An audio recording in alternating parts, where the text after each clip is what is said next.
Si vous souhaitez devenir livreur Uber Eats au printemps-été 2025, je vais mettre à jour cette vidéo parce qu'il y a des choses à savoir.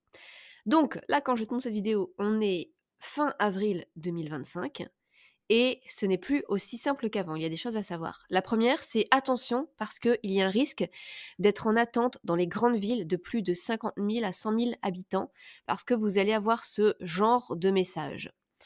Donc qui dit en raison, donc vous allez vous inscrire, faire les papiers, avoir votre numéro de SIRET et une fois que vous allez vouloir passer sur Uber Eats et activer pour aller faire votre première livraison, vous allez avoir cette phrase qui dit: «En raison d'une forte demande, le processus d'inscription est retardé. Nous vous informerons lorsque vous pourrez commencer à livrer». Le problème, c'est que vous allez attendre, souvent ça varie entre 3 mois et 1 an d'attente. Donc c'est un peu compliqué. Alors, ça se débloque beaucoup plus en hiver, j'ai vu, mais quand on arrive printemps-été, c'est beaucoup plus compliqué parce qu'il y a beaucoup plus d'inscriptions justement et donc pourquoi il y a ça? Parce que c'est pour garantir en fait à ceux qui sont déjà, livreurs Uber Eats, d'avoir un minimum de chiffre d'affaires. Il y a déjà trop de livreurs en fait, en gros et donc on ne peut pas, avoir des livreurs en plus sur cette zone-là. Parce que sinon, chaque livreur, ferait, 10 € dans la journée et ce serait pas rentable. Donc du coup, on attend en fait qu'il y ait des livreurs qui arrêtent, qui désactivent leur compte, qui trouvent un autre travail par exemple, qui désactivent leur compte et donc du coup une place se libère et là donc quelqu'un pourra passer en ligne et pourra faire sa première livraison. Donc ça c'est le souci dans les grandes zones. Attention aussi aux arnaques qui veulent vous créez votre compte. Donc, il y a des comptes enfin, il y a des personnes qui disent, «Si tu veux, moi je te crée tout ton compte, il y a pas de souci» et ils demandent entre, 1 500 et 3 000 € pour refaire votre compte. Mais c'est des arnaques. Faites attention, c'est des sommes énormes. Personne ne peut créer votre compte entièrement à votre place. Personne ne peut débloquer votre compte Uber Eats si, par exemple, vous avez été signalé et que votre compte marchait très bien, mais qu'il est bloqué d'un coup et personne ne peut l'activer pour vous, sauf Uber Eats lui-même. Donc pour l'inscription, pour devenir livreur Uber Eats, vous pouvez juste le faire vous-même sur le site auto-entrepreneur, donc le guichet unique officiel, ou alors passer par les Gay Place, qui, encore une fois, c'est un peu vous qui faites les démarches parce que c'est vous qui donnez tous les papiers, mais c'est eux qui vont s'occuper de faire les enregistrements, tout ça. Sauf que c'est beaucoup plus simple de passer par les Gay Place que de faire sur la plateforme auto-entrepreneur, surtout pour le code activité. Il y a quand même un tuto sur cette chaîne qui explique comment le faire, mais il y a des risques en fait, il y a des erreurs. Donc moi, je conseille quand même de passer par Legal Place et je vous mettrai même le tuto si vous voulez après, le tuto d'inscription. Vous allez voir, c'est très simple et certes, c'est payant contrairement au site d'auto-entrepreneur, mais c'est beaucoup moins prise de tête et c'est bien moins de 100 €, hein, pas, 1 500 € comme on voit ici et c'est beaucoup plus rapide. Donc comment faire si vous êtes quand même dans une grande ville? Eh bien, le plan A. Vous pouvez vous inscrire avec l'adresse de votre famille ou de votre entourage qui est dans une plus petite ville. Attention, il faut vraiment que ce soit en gros, la personne elle va faire une attestation, sur l'honneur comme quoi vous habitez sur elle, pardon, avec elle et il faut quand même être une vraie adresse. Donc ce qui est par exemple, vous êtes étudiant dans une petite ville, vous voulez faire livreur Uber Eats et bien, inscrivez-vous dans la ville où se trouvent vos parents, par exemple. Ça peut être mieux. Ou alors vous avez un cousin qui habite dans une plus petite ville eh bien, faites, l'inscription où en gros vous dites qu'il vous héberge pour dormir. Sinon, le plan B, eh bien, vous pouvez devenir livreur Deliveroo également. Ça il y a moins de concurrence. Shop-pop-up, c'est-à-dire livraison de courses à domicile, donc les courses Leclerc, Carrefour, Intermarché. Ou alors devenir livreur Amazon à votre compte. Donc là, pareil, c'est un processus d'inscription assez simple. Vous vous inscrivez pareil sur Legal Place pour devenir livreur Amazon. Ensuite, vous vous inscrivez sur, le site d'Amazon. Je vous mettrai, si vous voulez, dans la description, le tuto complet pour devenir livreur Amazon et comme ça, vous pouvez faire ça en attendant que ça se débloque pour devenir livreur aussi Uber Eats. Donc ça, c'est ce que je vous recommande le plus et si vous êtes dans une plus petite ville, donc moins de 50 000 habitants, là, ça devrait passer parce qu'il y a pas trop de concurrence. Ou alors il y aura peut-être de l'attente, mais en tout cas, ça sera pas 1 an, ça sera moins que ça. Donc voilà ce que j'avais à dire pour la mise à jour. Maintenant, je vous laisse avec le tuto d'inscription pour devenir livreur Uber Eats pour printemps-été 2025. Je vous souhaite la bienvenue sur cette vidéo pour vous expliquer toutes les démarches pour devenir livreur Uber Eats, la façon la plus rapide pour le faire, sans vous prendre la tête et que tout soit centralisé et délégué. Alors bien sûr, il est possible de le faire vous-même, gratuitement sur le site de l'URSSAF, sur le guichet unique, mais parfois on peut être bloqué.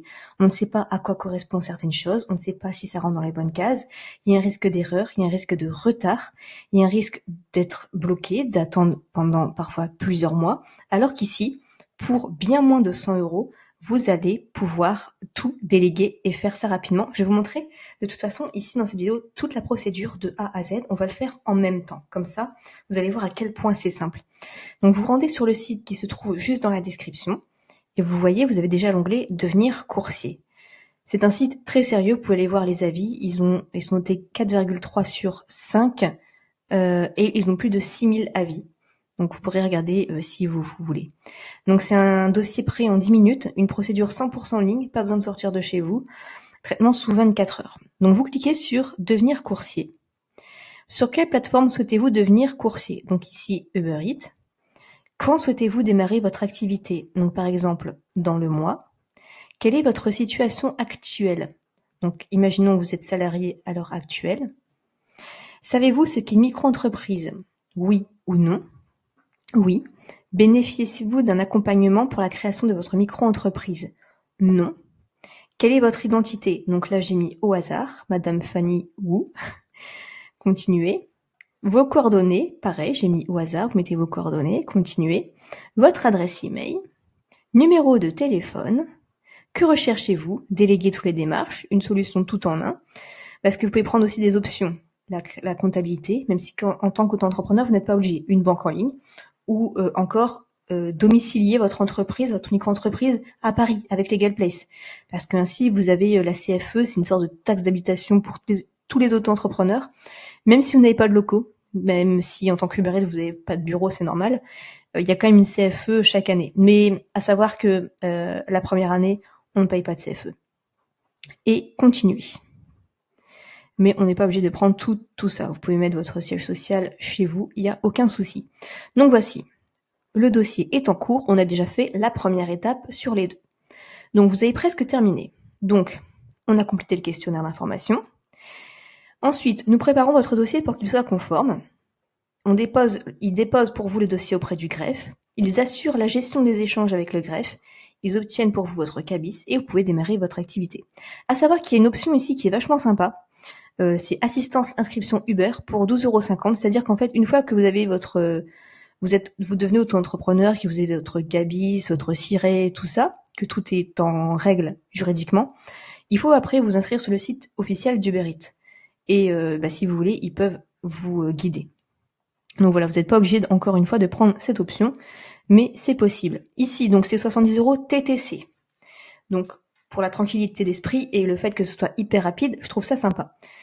Même j'ai un code promo pour vous, pour que ce soit encore moins cher. Vous tapez Steph15, vous validez, et vous voyez, il y a une réduction de 15% qui est encore appliquée. 60 €, ça vous revient TTC.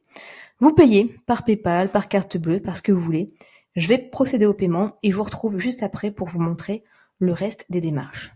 Ok, donc on a validé notre dossier. Maintenant, on a encore 8 choses à remplir et tout sera fait. Ils vont tout faire pour nous. Donc pourquoi remplir à nouveau le questionnaire? Pour bien vérifier que tout soit bon, comme ça sera hyper rapide. Donc suivant, avez-vous déjà un numéro de sirène? En gros, est-ce que vous avez déjà une société avant ou est-ce que vous étiez déjà auto-entrepreneur avant? Donc par exemple, non. Êtes-vous gérant d'une société? Non. Suivant, quelle sera votre activité? Coursier à vélo, à scooter, en voiture? Donc admettons à vélo. Suivant. Si vous mettez en voiture, par exemple, ils vont vous demander votre permis de conduire. Votre identité, donc là, vous mettez, et l'identité de vos parents, et votre situation.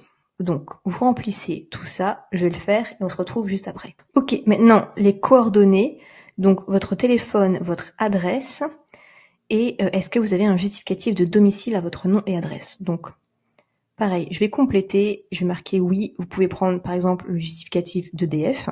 Ensuite, votre numéro de sécurité sociale et votre régime d'assurance maladie actuel, resterez-vous en même temps salarié, retraité, aucune autre activité, et le chiffre d'affaires que vous prévoyez la première année. Donc par exemple, la première année, vous allez faire ça tranquillement, moins de 10 000. Ici, vous allez faire juste ça, donc vous n'aurez aucune autre activité. Votre régime d'assurance maladie actuel, régime étudiant, non salarié parce que vous êtes déjà auto-entrepreneur en société, vous êtes salarié, régime agricole, autre. Donc majoritairement, c'est régime général, comme ils le disent d'ailleurs, c'est le cas le plus fréquent. Ici, je vais mettre mon numéro de sécurité sociale et je vais faire suivant. Voilà. Alors, vous souhaitez payer vos cotisations sociales. Alors, tous les 3 mois ou tous les mois. Alors, c'est bien et c'est pas bien. Moi, je vous conseille quand même tous les mois parce que tous les 3 mois, en gros, vous allez avoir des économies. Pendant 3 mois, vous allez rien payer, mais il va falloir payer tout d'un coup au bout d'un trimestre. Moi, je conseille plutôt quand même tous les mois. Ensuite, en savoir plus sur les cotisations sociales, il faut savoir que pour vous, ça va être 22% en tant qu'activité de prestation de service. En gros, sur une journée à 100 euros, vous allez devoir donner 22% à l'URSSAF. Un mois à 1000 euros, vous allez devoir donner 200 euros à l'URSSAF. Suivant. Compte pro. Est-ce que vous voulez un compte pro avec votre banque? Donc vous choisissez, vous n'êtes pas obligé du tout. Donc vous pouvez cliquer sur « Je ne suis pas intéressé ». En gros, vous pouvez ouvrir un autre compte, un livret A, un LDD, un livret d'épargne sur votre banque, il n'y a pas de souci. Après, vous pouvez le faire, hein. Ça, il n'y a aucun souci. Validé. Donc voilà, merci de compléter votre dossier, nous nous occupons des démarches. Donc, on confirme les réponses. Voilà, maintenant, il ne reste plus qu'à mettre les justificatifs, la signature à la fin. Le compte pro, ça on a dit non. L'assurance pro, c'est optionnel. C'est plutôt si vous avez une assurance qui couvre financièrement une entreprise lorsqu'elle engendre un dommage à un tiers. Donc voilà, comme vous travaillez à l'extérieur, c'est peut être quand même intéressant, mais vous pouvez voir ça avec déjà votre banque ou une assurance, l'assurance de votre voiture, etc. Alors, au niveau des justificatifs, il faudra votre pièce d'identité et votre justificatif de domicile. Et une fois que tout ça est fait, ils vont l'analyser, ils vont le déposer, ils vont le valider. Donc tout ça sera fait très très rapidement en 24 heures. Alors ça ne veut pas dire que vous allez recevoir votre cabis le soir même, mais en tout cas toutes les démarches seront faites en moins de 24 heures. Si vous avez la moindre question, n'hésitez pas à la poser juste en commentaire, je réponds à tout le monde.